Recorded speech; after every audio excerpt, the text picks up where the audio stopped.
लोकसभा चुनाव से पहले विपक्ष अपने ही बिछाए जाल में फंस चुका है। विपक्षी दल समझ ही नहीं पा रहे हैं कि वो पीएम मोदी की मजबूत छवि से कैसे पार पाए। ऐसे में विपक्षी दल काफी बेचैन है कि कैसे भी करके पीएम मोदी को बदनाम करो और उनकी छवि को डेंट करो, चाहे उसके लिए किसान को आंदोलन करने के लिए उकसाना हो या आंदोलनकारियों को भड़काना। कैसे भी करके विपक्षी नेता पीएम मोदी की छवि को डेंट करना चाहते हैं, लेकिन विपक्ष का दांव उल्टा पड़ता जा रहा है और राहुल गांधी और अरविंद केजरीवाल को भी झटके पर झटका लग रहा है। और पीएम मोदी से मुकाबला करने के चक्कर में कांग्रेस और आम आदमी पार्टी की सियासी जमीन खिसक चुकी है। राहुल और केजरीवाल को एक साथ बीजेपी ने ऐसा झटका दिया है जिससे उनकी सियासी जमीन ही हिल गई है। वहीं दूसरी तरफ हिमाचल प्रदेश की कांग्रेस सरकार संकट में है। कांग्रेस के कई विधायक बागी हो गए हैं। कांग्रेस विधायक विक्रम आदित्य सिंह ने मंत्री पद से इस्तीफा दे दिया है। बताया जा रहा है कि कांग्रेस के नाराज विधायक जय श्री राम के नारे लगाए हैं।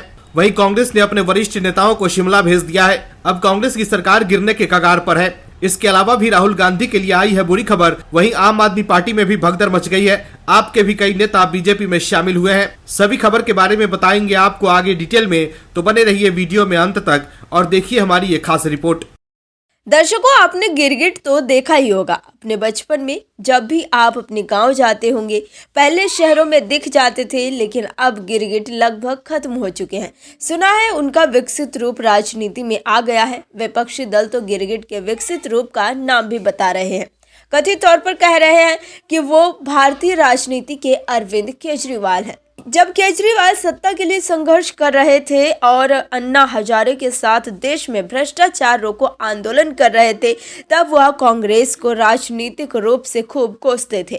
कांग्रेस की सरकार भी गिर गई। फिर अरविंद केजरीवाल ने बड़े ही नाटकीय अंदाज में ये ऐलान किया कि हम राजनीति को साफ करने के लिए राजनीति में उतरेंगे।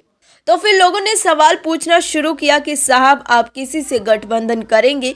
तो वह बाहें चढ़ाकर कहते थे कि मुझे बच्चों की कसम है, ना हम भाजपा से गठबंधन करेंगे और ना ही कांग्रेस से करेंगे। लेकिन हो क्या रहा है? राष्ट्रवादी नेता पीएम मोदी का खौफ ऐसा और राजनीतिक वर्चस्व बचाने की जद्दोजहद ऐसी कि वह कांग्रेस के साथ गलबहियां कर रहे हैं, जिसे वह कभी कोसा करते थे। लेकिन आज बदले राजनीतिक स्वरूप में जिस आप और अरविंद केजरीवाल के लिए कांग्रेस भ्रष्टाचार की पुतना थी, आज वही कांग्रेस केजरीवाल के लिए पवित्र गंगा हो गई है। लेकिन इस बार केजरीवाल को लेने के देने पड़ गए हैं और केजरीवाल के वीडियो सोशल मीडिया पर वायरल हो रहे हैं। दरअसल कांग्रेस के साथ गठबंधन के बाद केजरीवाल ने एक्स पर लिखा है कि दिल्ली की 7 सीट इंडिया गठबंधन जीतेगा। हम दिल्ली वालों के विकास और तरक्की के लिए काम कर रहे हैं। बीजेपी वाले दिल्ली को बर्बाद करने में लगे हुए हैं, दिल्ली वालों को दुखी करने में लगे रहते हैं। मारने वाले से राहत देने वाला बड़ा होता है। लेकिन दर्शकों कहते हैं ना कि ये पब्लिक है, ये सब जानती है। जैसे ही केजरीवाल ने ऐलान किया, वैसे ही जनता ने आपको उनके पुराने बोल याद दिला दिए। बताते हैं आखिर सोशल मीडिया पर लोगों ने सीएम केजरीवाल के पोस्ट के बाद क्या कुछ लिखा है। कांग्रेस के साथ गठबंधन के बाद सोशल मीडिया पर केजरीवाल का वो वीडियो खूब वायरल हो रहा है, जिसमें केजरीवाल ये कह रहे हैं कि बच्चों की कसम है, न बीजेपी से गठबंधन करेंगे और न ही कांग्रेस से।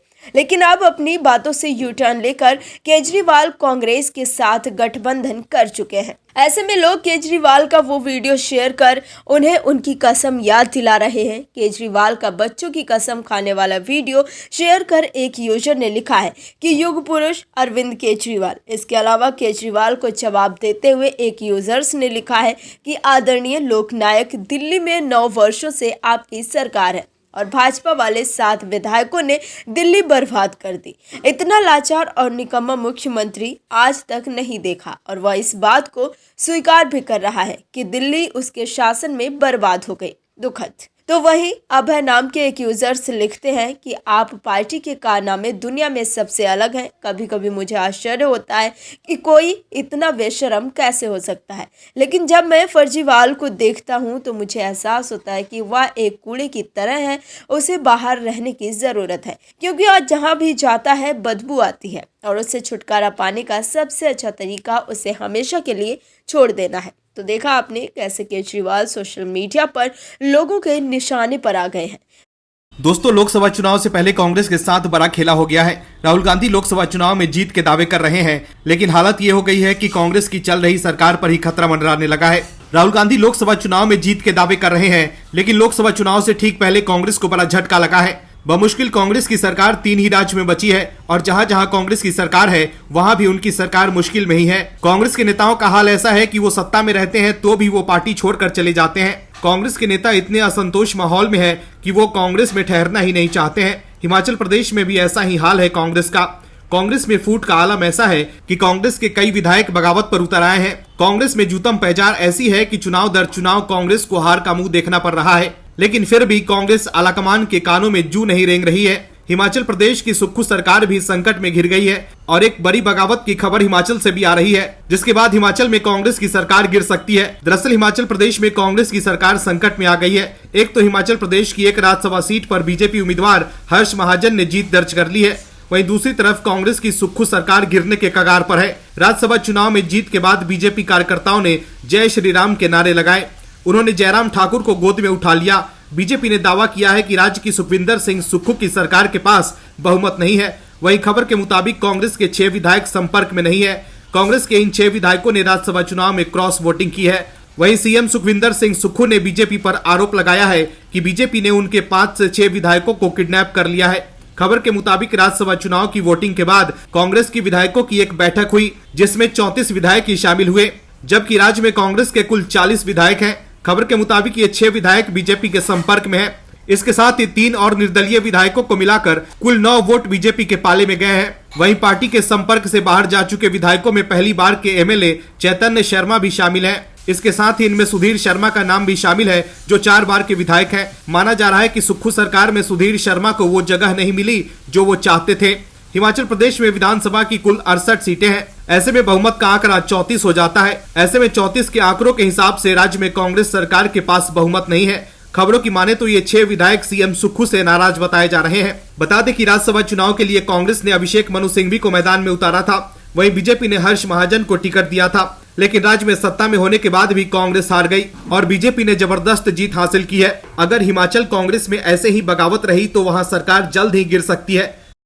आम आदमी पार्टी के मुखिया अरविंद केजरीवाल ने जिस कांग्रेस को भ्रष्ट बताकर दिल्ली की सत्ता पर कब्जा किया था, उसी के साथ वो हाथ मिला चुके हैं। लेकिन कांग्रेस से हाथ मिलाने के बाद भी अरविंद केजरीवाल को ऐसा झटका लगा है कि उनकी सियासी जमीन ही खिसक गई है। दोस्तों, लोकसभा चुनाव से पहले विपक्ष में भगदड़ मच गई है। विपक्षी नेता पीएम मोदी के नेतृत्व में काम करने के लिए बीजेपी का दामन थाम रहे हैं। कांग्रेस हो या आम आदमी पार्टी, दोनों दलों के गठबंधन के बाद भी उनके नेताओं को लग रहा है कि पीएम मोदी ही उनका बेड़ा पार लगा सकते हैं। ऐसे में कांग्रेस और आम आदमी पार्टी में बड़ी टूट हो गई है। कांग्रेस के नेताओं को राहुल गांधी के न्याय पर भरोसा नहीं हो रहा है, तो वहीं आप के नेताओं को अरविंद केजरीवाल के कट्टर ईमानदार वाले नारे पर भरोसा नहीं हो रहा है। केजरीवाल इस बात को पार्टी के नेताओं को नहीं समझा पा रहे हैं कि आखिर कैसे उनके दल पर इतने सारे भ्रष्टाचार के आरोप लग गए हैं। तो वहीं कांग्रेस के नेता राहुल गांधी से पूछ रहे हैं कि भाई, आपके पास पार्टी और देश को आगे ले जाने का क्या ब्लूप्रिंट है, या फिर सिर्फ बातें और पीएम मोदी पर करने के लिए प्रपंची हमले ही है। दोनों नेताओं के पास कोई जवाब नहीं है, तो वहीं पीएम मोदी की प्लानिंग और एक्शन लगातार ये बता रहे हैं कि आखिर कैसे देश को आगे ले जाना है। इसलिए कांग्रेस और आप के नेता बीजेपी में शामिल हो रहे हैं। दरअसल लोकसभा चुनाव से पहले बीजेपी ने आम आदमी पार्टी और कांग्रेस को बड़ा झटका दिया है। आम आदमी पार्टी और कांग्रेस के कई नेताओं ने बीजेपी का दामन थाम लिया है। दिल्ली बीजेपी के प्रमुख वीरेंद्र सचदेवा और नेता प्रतिपक्ष रामवीर सिंह विदुरी की मौजूदगी में दिल्ली में आप और कांग्रेस के कई नेताओं ने बीजेपी का दामन थामा है। आम आदमी पार्टी के जिन नेताओं ने बीजेपी का दामन थामा है, उनमें विंध्या मल्होत्रा शामिल है।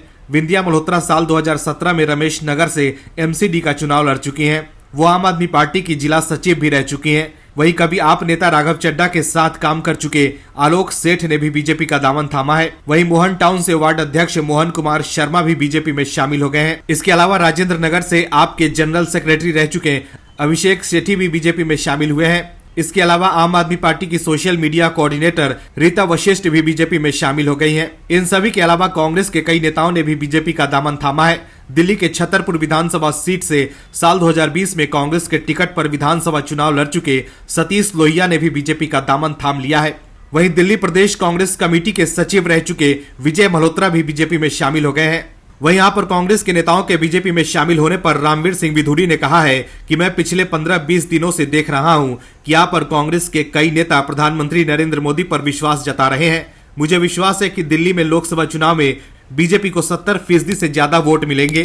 तो देखा आपने कैसे केजरीवाल के कांग्रेस के साथ हाथ मिलाने के बाद भी आप पर कांग्रेस के नेताओं को पीएम मोदी पर ही भरोसा है। लोकसभा चुनाव से पहले कांग्रेस के बड़े बड़े नेताओं को अंदाजा हो गया है कि कांग्रेस के युवराज के चक्कर में उनका सियासी करियर ही खत्म न हो जाए। ऐसे कांग्रेस में कई नेता अपने मन को समझा बुझाकर अब तक पार्टी के साथ जुड़े हुए थे कि कहीं राहुल गांधी की सियासी लॉन्चिंग हो जाए, लेकिन बार बार राहुल गांधी की सियासी लॉन्चिंग को फेल होता देख कांग्रेस के कई बड़े नेताओं का धैर्य टूट गया है। राहुल गांधी कथित तौर पर कांग्रेस को मजबूत करने के लिए भारत जोड़ो न्याय यात्रा निकाल रहे हैं, लेकिन कांग्रेस और राहुल गांधी का दुर्भाग्य ऐसा है कि वो कांग्रेस मजबूत कम कर रहे हैं और कमजोर ज्यादा कर रहे हैं। कांग्रेस से लगातार लोगों का पलायन हो रहा है। कांग्रेस में लोग अब रहना ही नहीं चाहते हैं। कांग्रेस के नेता लगातार स्वामी भक्ति में लगे हुए हैं, जिसके कारण धरातल पर काम करने वाले नेता एकदम से ही खत्म हो गए हैं। कांग्रेस लगातार कहती रही है कि भारत जोड़ो न्याय यात्रा से लोग कांग्रेस के साथ जुड़ रहे हैं, लेकिन असल में नेता कांग्रेस को छोड़कर लगातार भाग रहे हैं। महाराष्ट्र से लेकर मध्य प्रदेश तक और अरुणाचल से लेकर झारखंड तक कांग्रेस में भगदड़ जैसे हाल हो चुके हैं। लगातार होते पलायन के बीच कांग्रेस के लिए एक और बुरी खबर आ गई है। लोकसभा चुनाव से पहले कांग्रेस में इस्तीफों का दौर जारी है। पार्टी के नेता एक एक कर इस्तीफा देकर कांग्रेस को एक्सपोज कर रहे हैं। अब झारखंड में कांग्रेस को बड़ा झटका लगा है। पार्टी की एकमात्र सांसद गीता कोड़ा ने बीजेपी का दामन थाम लिया है। गीता कोड़ा ने झारखंड बीजेपी के अध्यक्ष बाबूलाल मरांडी और नेता प्रतिपक्ष अमर बाउरी की मौजूदगी में बीजेपी का दामन थामा। गीता कोड़ा राज्य के पूर्व मुख्यमंत्री मधु कोड़ा की पत्नी है। गीता कोड़ा सिंहभूम से सांसद हैं। बीजेपी ज्वाइन करने के बाद सांसद गीता कोड़ा ने कहा है कि कांग्रेस पार्टी कहती है कि सबको साथ लेकर चलेंगे, लेकिन केवल अपने परिवार को साथ लेकर चलती है। जहां जनता का हित हो वहीं रहना चाहिए। कांग्रेस में जनहित को नजरअंदाज किया जा रहा था, तो मेरे लिए वहां रहना उचित नहीं था। मैंने कांग्रेस का त्याग किया और बीजेपी में शामिल हुए। मैं यहाँ रहकर जनहित के काम करूंगी। गीता कोड़ा ने कहा कि कांग्रेस तुष्टीकरण की राजनीति करती है, मेरा वहां दम घुटता था। गीता कोड़ा सिंहभूम से लोकसभा पहुंचने वाली पहली सांसद हैं।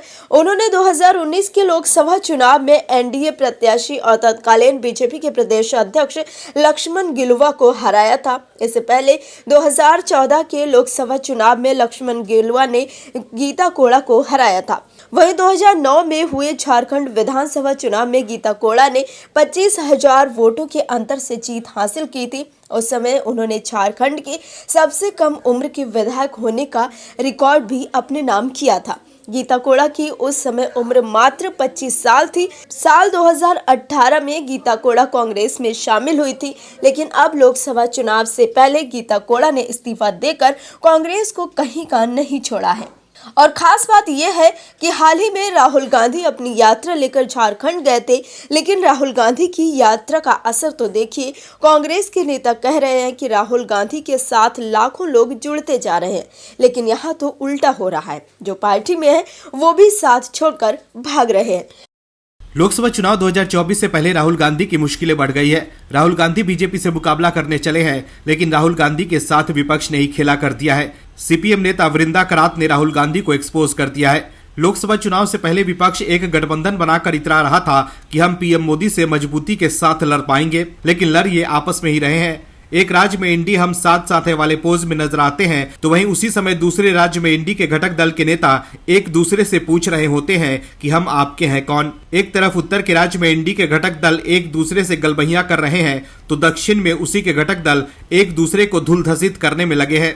दरअसल लोकसभा चुनाव से पहले कांग्रेस को केरल में झटका लगा है। इंडिया अलायंस की घटक दल सीपीआईएम ने राज्य की 4 सीटों पर उम्मीदवारों का ऐलान कर दिया है। इसमें राहुल गांधी की वायनाड और पार्टी नेता शशि थरूर की तिरुवनंतपुरम सीट भी शामिल है। वहीं वायनाड सीट पर उम्मीदवार उतारने के बाद सीपीएम नेता वृंदा करात ने राहुल गांधी को लेकर बड़ी बात कहती है।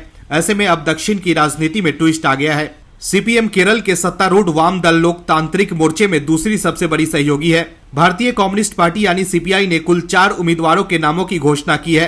पार्टी ने वरिष्ठ नेता एन्नी राजा को वायनाड लोकसभा सीट से उम्मीदवार घोषित किया है। 2019 में राहुल गांधी वायनाड से जीते थे। वहीं एलडीएफ के उम्मीदवार उतारने के बाद राहुल गांधी की मुश्किलें बढ़ गई है। अमेठी में पहले ही राहुल गांधी की सियासी जमीन खिसक चुकी है और अब वायनाड में भी लेफ्ट ने घेराबंदी तेज कर दी है। वायनाड सीट पर उम्मीदवार घोषित करने के साथ ही लेफ्ट ने अपना महिला कार्ड चल दिया है और अब लेफ्ट नेताओं का कहना है कि राहुल गांधी को यहां से चुनाव नहीं लड़ना चाहिए क्योंकि उनकी लड़ाई बीजेपी के खिलाफ है। पार्टी नेता वृंदा करात ने साफ साफ कह दिया है कि कांग्रेस और राहुल गांधी को ये सीट छोड़ देना चाहिए और अपने लिए कोई दूसरी सीट तलाशना चाहिए। सीपीएम नेता वृंदा करात ने कहा कि वायनाड से हमारी एलडीएफ पार्टी ने एनी राजा के नाम का ऐलान किया है। एनी राजा ने महिला आंदोलन में भी मुख्य भूमिका अदा की है। ऐसी परिस्थिति में कांग्रेस और राहुल गांधी को खुद सोचना चाहिए। वो खुद बोलते हैं कि उनकी पूरी लड़ाई बीजेपी के खिलाफ है। वो बीजेपी के खिलाफ प्रचार करेंगे और चुनाव लेफ्ट के खिलाफ लड़ेंगे तो क्या मैसेज है? आप बीजेपी के खिलाफ चुनाव लड़े और जीतिए, पर इनका लेफ्ट के खिलाफ लड़ना भी उनकी राजनीति के लिए भी ठीक नहीं होगा। कांग्रेस और राहुल गांधी को खुद सोचना चाहिए कि आप भारत जोड़ो यात्रा कर रहे हैं और चुनाव लड़ेंगे लेफ्ट के खिलाफ। ऐसे में लोग कंफ्यूज नहीं होंगे क्या? अब चर्चा शुरू हो गई है कि राहुल गांधी वायनाड से भी चुनाव नहीं लड़ेंगे। वहीं लेफ्ट ने शशि थरूर की भी आफत बढ़ा दी है। लेफ्ट ने शशि थरूर के खिलाफ भी तिरुवनंतपुरम सीट पर उम्मीदवार उतार दिया है। ऐसे में दक्षिण में लेफ्ट ने कांग्रेस की आफत बढ़ा दी है। अगर राहुल गांधी वायनाड से चुनाव लड़ते हैं तो उन्हें सीपीआई महासचिव डी राजा की पत्नी एनी राजा से चुनौती मिलेगी। तो देखा आपने कैसे इंडी गठबंधन में शामिल दल एक दूसरे से ही लड़ रहे हैं, तो वो बीजेपी और पीएम मोदी से मुकाबला कैसे करेंगे? Bureau report OMH news. और भी वीडियोस देखने के लिए चैनल को सब्सक्राइब करें और बेल आइकन को दबाएं।